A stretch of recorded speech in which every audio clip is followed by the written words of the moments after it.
want to know, from what age group are you recommending these kind of surgeries? There is no age group as such. Can everybody have scarless surgery? However, it is not possible to do scarless surgery in everybody.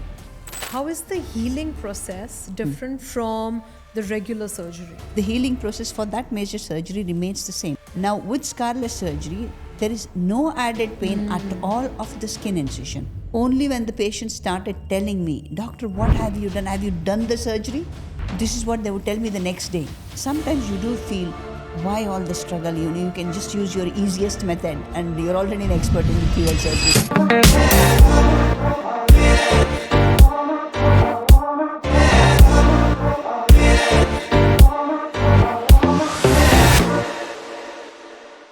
Hello everybody, welcome to another episode of the Womanari podcast. And this time, after discussing all taboo topics like sex and periods and abortions and things, we are here to discuss another innovative issue, okay, that is scarless surgeries.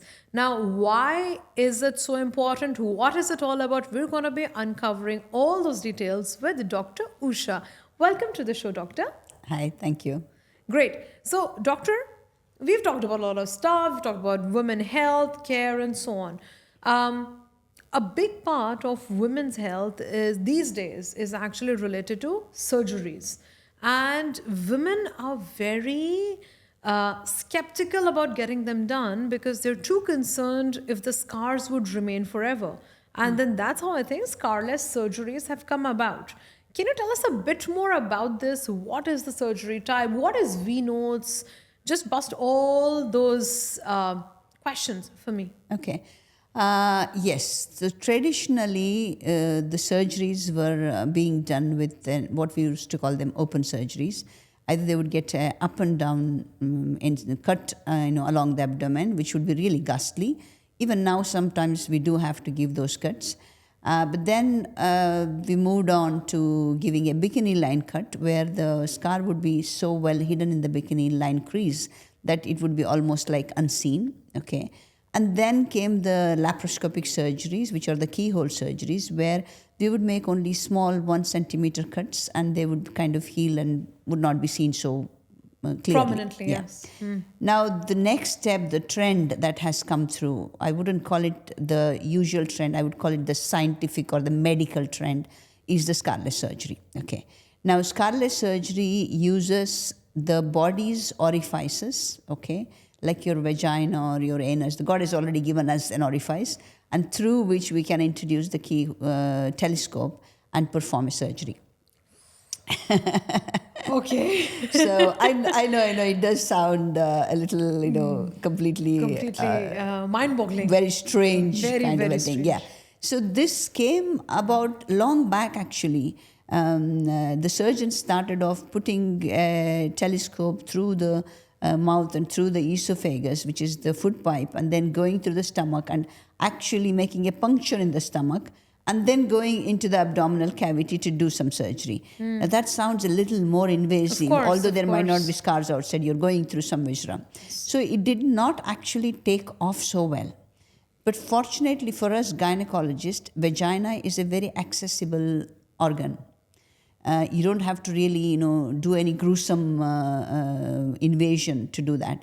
So in gynecology, traditionally, we have been doing some procedures through the vagina, making a cut in the vagina and entering the pelvis because that's the easy access to the pelvis or the lower part of the abdominal cavity. So this was an extension of that. By introducing a camera, we're making these procedures much more safer and easier to do.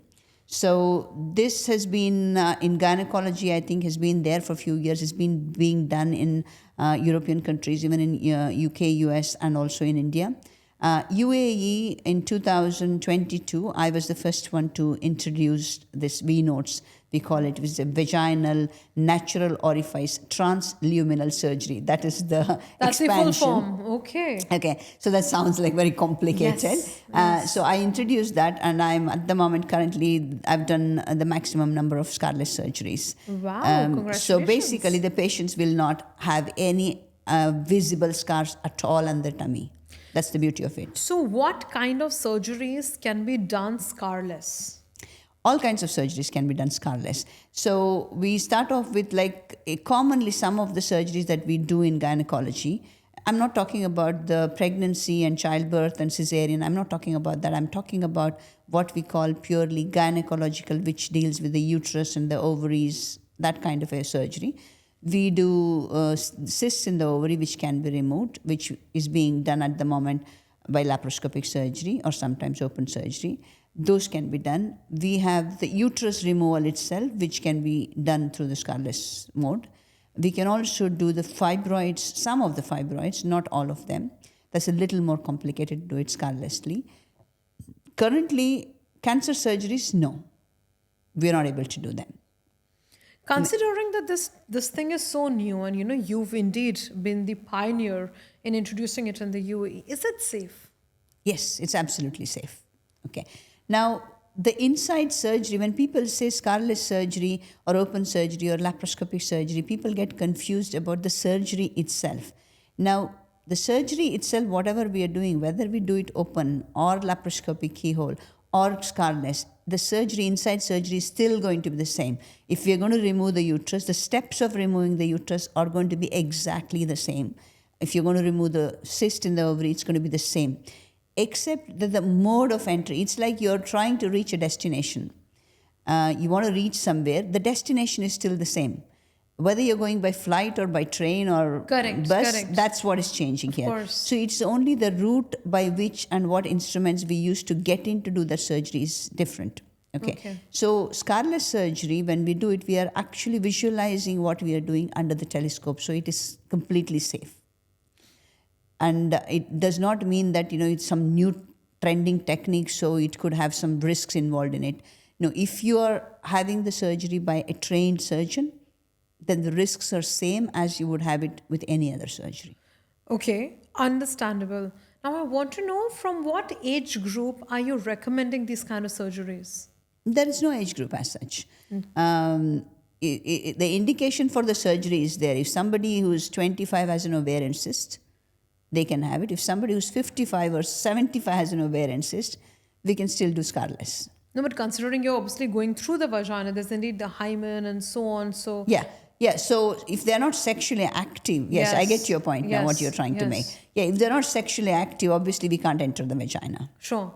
Okay. So I think for all those women who are not sexually active, who don't have an intact hymen, yes, it is possible. So coming to that point you're talking about, so now we come to the point, can everybody have scarless surgery? And what are the contraindications, or where can't I do the scarless surgery? As I said, the indications remain the same, the cysts or the removal of the uterus or removal of fibroid, whatever.